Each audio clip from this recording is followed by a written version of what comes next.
Illinois Senate has been around for quite some time now. Is that right? Jerry, Marianne, we spoke with several state senators today who say this issue creeps up year after year. And while seatbelts on school buses is law in 6 states, Illinois has yet to jump on board.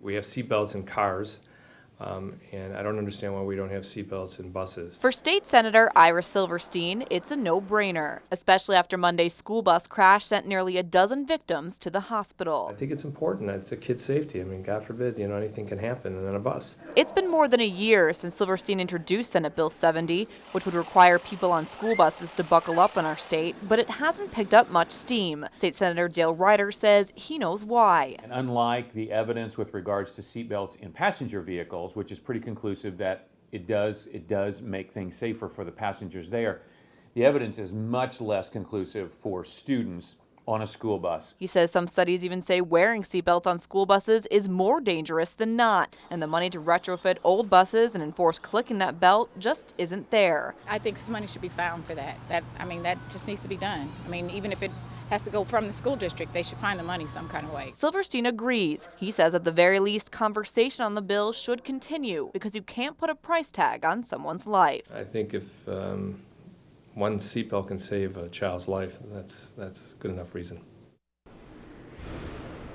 Now, there is a federal law that says school buses that weigh less than 10,000 pounds have to have seatbelts on board, but most of the big yellow buses you and I are thinking of weigh more than that. Plus, even if there are seatbelts on board, there's no law that says students have to buckle up. Live at the Capitol, Kimberly Howard, ABC News Channel 20. Kimberly, thanks a lot. And as for the bus driver involved in Monday's crash, he is being charged with failure to reduce speed to avoid an accident. Police say that a semi was in front of that school bus and it was slowing down for construction traffic. Just before the crash happened, the bus ran into the semi, and the driver and one student are still recovering in the hospital.